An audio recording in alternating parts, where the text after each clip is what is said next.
breaking news, and this one is almost unbelievable. Yeah, it's all about new customers at Bet365. It's never ordinary at Bet365. Gambling problem? Call 1-800-GAMBLER. 21 plus only. Must be physically located in Virginia. Terms and conditions apply. Black Friday is coming, and for the adults in your life who love the coolest toys, well, there's something for them this year too. Bartesian is the premier craft cocktail maker that automatically makes more than 60 seasonal and classic cocktails, each in under 30 seconds at the push of a button. And right now, Bartesian is having a huge site-wide sale. You can get $100 off any cocktail maker or cocktail maker bundle when you spend $400 or more. So, if the cocktail lover in your life has been good this year, or the right kind of bad, get them Bartesian. At the push of a button, make bar-quality cosmopolitans, martinis, Manhattans, and more. All in just 30 seconds. All for $100 off. Amazing toys aren't just for kids.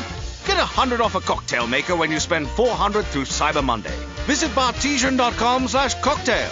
That's BARTESIAN.com/cocktail. Welcome to this week's Harness Racing Alumni Show. I'm Freddie Hudson, and I'm here today with Trade Martin, Bob Marks, and Andy Cohen. The Harness Racing Alumni Show is the #1 harness racing podcast in North America.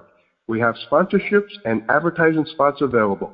For more information, email rrtrotten@outlook.com or visit ustrots.com.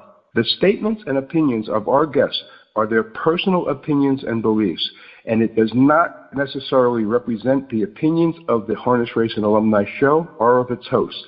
The Harness Racing Alumni Show with your hosts, Freddie Hudson and Trade Martin. I'm Freddie Hudson, and I'm here today with Trade Martin and Bob Marks, along with Andy Cohen and his weekly Keep and Pace update. Joining us this week, we have a special panel to discuss the middle market in harness racing. On the panel, we have George Teagues, Mary Brown, and our own Bob Marks. Gentlemen, welcome to the Harness Racing Alumni Show. Good morning to everybody. Bonjour. Okay, so the reason I put this panel together was because Mary Brown has started a discussion on social media about the middle market in harness racing. So I'm going to ask you all the same question. I'm going to start with George. Our sport is making it impossible for the smaller stables to compete at the sales. Is this a good thing or a bad thing, and what should we do about it? I don't know if it's good or bad. If you got a lot of money, it's a great thing. It's better than good. It's great. If you sit there, you want to make a profit. The hardest part anymore is turn the profits. You can't tell me that, time you pay $100,000 for an ordinary horse now, and time you train him for the 8 to 10 months it takes to get to the races in July, that you're going to have 150 into him, and then you look at the end of the year, how many babies, 2-year-olds, has made 150,000 is a real slim list. And now the 100,000 is just an average price for a colt if you go to the major sales. When I was participating, it was more sales available, that you got a little bit of knockoffs that really wasn't fashionable, and I was able to participate with them because, they had enough breeding, but it wasn't for the $100,000 mark. So the game has changed dramatically over the last 15 years, that way for me, as far as my standards go.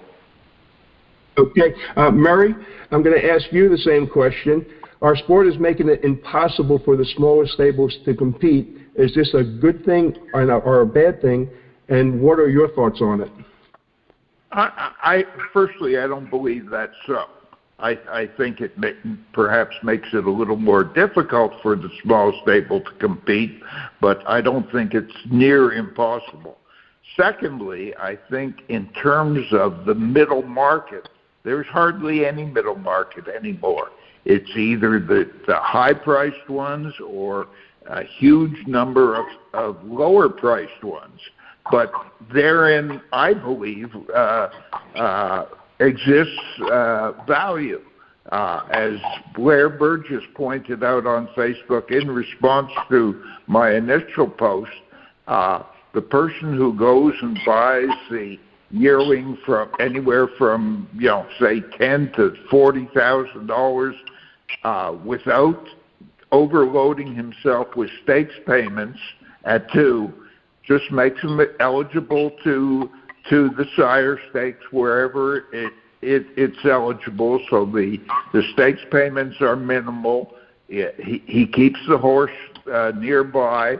If he's lucky enough, he can do very well in the sire stakes. If he isn't, at least he has the potential of having a real good racehorse down the road. Bob, the same question to you. Our sport is making it impossible for the smaller stables to compete at the sales. Is this a good thing, bad thing, and your thoughts on it? I don't know that the small stables can't compete. I mean, personally, I think that Sammy DePinto, with our horse, Happy's Pistol, has competed very well, and he's only got a handful of horses. I think basically the horse himself will tell you what he can compete with and what he can't. Yeah, the large stables are probably making it more difficult to buy, considering some of the prices that these things go for. But on the same token, not every high-priced horse makes it. And consequently, there's plenty of room for the moderate-priced horses to excel and to earn money. Okay. Back to George again. George, should the smaller stables start coming in and start planning to buy yearlings to develop them into racehorses and skip the stakes altogether? Well, if you sit there and, like I said again, if you buy the average horse now, let's say I'm going to back it down to 60. You still got 100,000 come July. So if you can look at the end of the year, at a magazine be coming out, and you tell me how many horses on their list of 100,000. I looked at Kentucky's sale book, and actually how many horses were actually made their purchase price back. It'll be right in the Kentucky headline of next year. So every year is pretty much familiar. I don't see it that way. I see maybe, even Sam's a great trainer, done very well over the years in the business. If you're going to try to go one out of every 3 to 5 horses, turn out to be the goodest one he got this year, it gets a little tough. I mean, and one more thing, it's no middle. I agree. And the bottom is something you got to be really skeptical on, because look, bale of hay is not $3 a bale anymore; it's 10 to 12. Shavings and bedding has tripled. What it costs. A bag of feed has doubled and somewhat tripled. So you're talking about business has pretty much doubled and tripled right across the board, and the purses is pretty much stagnant. When I was playing with it 15 years ago, Canada, before they got rid of their slots and revamped everything, it was totally different. You had $1 million races, and it was more justifiable of giving big money then. Hey, look, rich people, is just like buying their yacht. They don't care about it. But if you're sitting there willing to take the strike and hit 1 out of every 5, maybe 1 out of every 3, and put 100,000 on the average in every horse, that's a tough business for a small guy. I'm strictly talking about small guys. Rich guys have been in this business forever and ever. And that's what makes the business go. I agree. It's a certain area for you, but I don't see it as much as I used to. Probably about 10 guys plays at the top, and you look at on Breeders' Crown and all the other races, there's only 10, 12 stables that really participate. Every once in a while you have eyeball shows up, but that's about it. Okay. Murray, the same question to you. Should the smaller stables come in and only plan to buy yearlings to develop into racehorses and skip the stake races altogether? Well, I think, Freddie, there's a middle ground somewhere. I think they need to be very careful in how they stake. Initially, perhaps stick to just sire stakes where the expenses are relatively low. And not only the staking expenses, but the shipping expenses, the entry fees, and just about everything else. And then maybe move gradually up. If by March 15th you think you may have something, that could be special, maybe pick a few Grand Circuit races. But I think it boils down to common sense and maybe a lot of good horsemanship. Okay. Bob, same question to you. Should the smaller stables come in and only plan to buy yearlings to develop into racehorses and skip the stake races altogether? Oh, I don't think they should skip the stake races. I mean, basically, the horse himself is going to tell you what he is. and I think you have to make some preparations for him in the event that he does turn out to be what you hoped he could be. I think that basically depends. I mean, if, for argument's sake, you bought, all right, I'm going to use this because I'm seeing it. Let's just say you bought one of those European sired trotters. The odds are, from what I've seen, I wouldn't be staking him too heavily as a 2-year-old, only because so far it appears that they want to be 3- and 4-year-olds. Consequently, but that's what they were bred for. As Murray said, common sense is everything in terms of what it is that you're buying and what you do with it. Okay. I'm going back to George again. Many of the yearlings that sold this year, they didn't even cover their costs. Should the smaller breeders stop breeding their horses, or all the ones that are, and only concentrate with the better bred horses? I'm got no answer for that one. I don't believe that people are going to stop breeding mediocre horses. But you talk about sire stakes. I mean, Pennsylvania is struggling now, the sire stakes program. But again, I go back to one thing I'll say over and over again. So how do you train one for 10 months? And the average training bill is anywhere from average is $3,000 a month. So 10 months in, you got $30,000 on top of your purchase price. So if you sit there and do the math, and you're talking about just stake them modular, just gradually stake them and hope they turn out to be something. Man, you try to deal with 3 to 5 horses hoping that they turn out to be something. Meanwhile, you got a couple $100,000 in it. For small guys. For the big guys, it's just like I said. Instead of buying a yacht, they're playing a different game. For the small guys, they said they lose $100,000 here and $100,000 there and hit one every 2 to 3 years. Difficult game. And I'm not trying to sound gloom and doom, but I know for a fact how much it costs to train one. And to spend at the expense of carrying one over and hoping there's going to be something good in overnight, I think the majority of the people ever go to the sale, a yearling sale, spending the money they spend and thinking at the end of the rope they had to have an overnight horse to make ends meet. For Delaware, we race for decent money, and a maiden goes for $7,000. Now you put 10 months, a year in, you stake them to the sire stakes, and it is very difficult to make it work. Okay. Murray, the same question to you. Many of the yearlings didn't cover their costs. Should the breeders now start only concentrating on the better bred horses and eliminate the cheaper bred horses? I'm not smart enough to tell breeders what to do. I think George has it right. It's not an easy game. It never has been an easy game. Any time I've been in it, going on 70 years, and any time I've had the opportunity or been asked how to get into the game, the first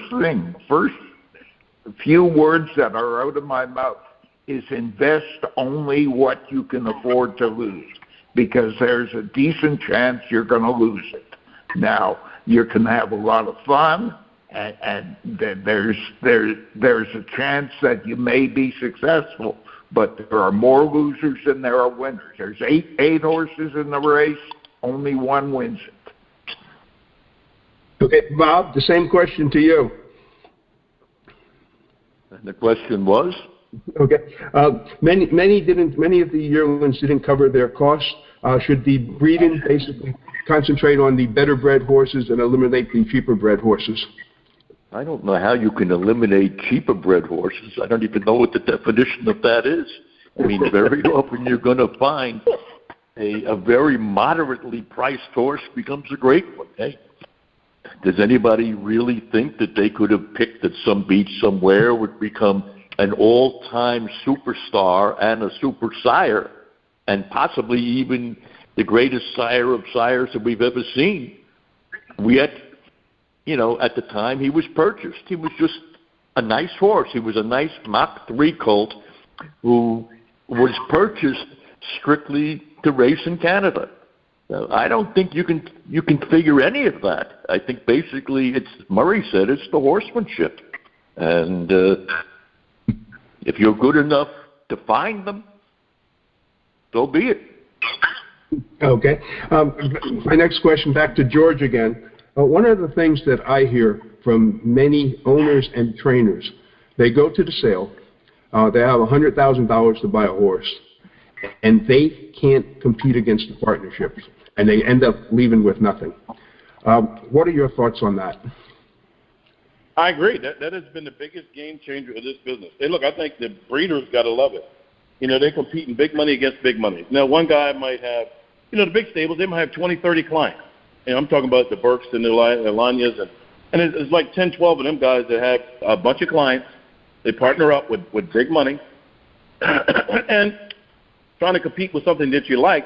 You got to go to salesman. You can't really get what you like. That is a true fact. I mean, you can look at the higher end, you know, and there's a couple other people that's come up here lately that makes it, again, impossible to buy what you like. So now you go to the sale, you're looking for bargains, and you get something that you can afford. And what gets you in trouble, when you can afford it, it ain't something you like, so now you're pretty much stuck with it. And if you sit there and have a horse that you spend all that money for and you don't want to stake it, man, you shouldn't be messing with babies. I'm not going to lie to you. Not for the kind of money babies cost. Now, they're $20,000, $30,000 yearlings. It's always been that way. Always been cheaper in yearlings. So doing away with them, you know, every racetrack needs horses. Horse population is another problem. But yes, the configuration has changed on the partnerships, has really made the competitiveness of buying any horse a challenge for anybody that ain't in that partnership. Because again, if you're trying to stand alone and on big pockets, a small guy isn't going to be able to do it. Now, you got a couple big guys can do it, but you only got a couple small ones that even come close to getting where they want. Okay, Mary, the same question to you. One of the things that I hear is that the smaller trainers and owners, they go to the sale and they can't compete against the large partnerships. What are your thoughts on that? My answer would be relatively simple. I think they're not looking hard enough. I think, sure, if you're talking about looking at the top 10, 20% of yearlings, the ones that, you know, are 9 pluses out of 10, it's always been that way. Those high-priced horses have always been high-priced because they check all the boxes. But there is, especially now, in my opinion anyway, there's good value to be found, especially at a place like Harrisburg, perhaps more than Lexington, because Lexington has become, in my opinion, maybe more of a trophy sale.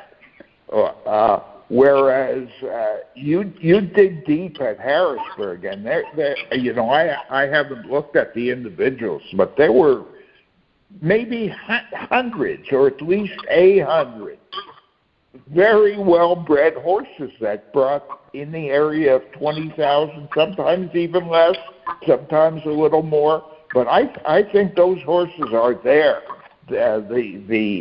The hard-looking horseman, the person who does his shopping and works at it, has a huge edge over the majority of them who do not.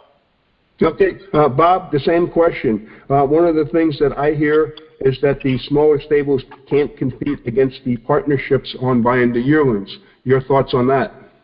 All I'm going to say about that is what I used to say to the customers, and I had many of them in our Peretti Farms sales years. They would say to me, "Your horses bring too much money. I can't buy one. I love the way they look." And my answer to them was always the same. Stand by a bid spotter and go to your number. You will be amazed how many of them fall through the cracks. I can't tell you how many guys came back with a big smile on their face, got the one I wanted. No, not all good-looking horses, not all horses that check all the boxes bring staggering amount of money. Okay, now my last question, George, I'm going to go back to you. At the sale this year, the racehorses were selling phenomenally. Or what is the reason for that? Well, I don't know. I just think there's more money in the business than ever was. It's the only thing I can think of. It's a lot of money in the business. People want what they want, and they want to spend money. So that's a good thing. Good thing for the business. Mary, your thoughts on that? I think it's Economics 101, first page, first paragraph, supply and demand. There are fewer good racehorses being made available. there's a huge demand for good racehorses. The demand influences the prices, and the horses bring more money. If they're good horses, there's going to be a huge demand for them. Yeah, Bob, your thoughts on it? I think Murray Brown just phrased it absolutely perfectly. I couldn't add another word. He's right. Okay. With that, I'm going to end the show. Would anyone like to add anything else? No, I'm good. Okay. I would. Okay. I wish I was a lot younger, as probably do all of us, and had a lot more money, because I think there's opportunity out there. Sure, it's difficult amongst the higher priced horses, especially amongst the higher priced trotters, but there is value to be found out there. The person working at it and doing his due diligence will find opportunity. Okay. With that, gentlemen, I thank you all for joining us. Okay, have a good one, guys. Okay, be well, guys. Okay, that's a wrap for this week's show. And now over to Andy for this week's Keeping Pace update.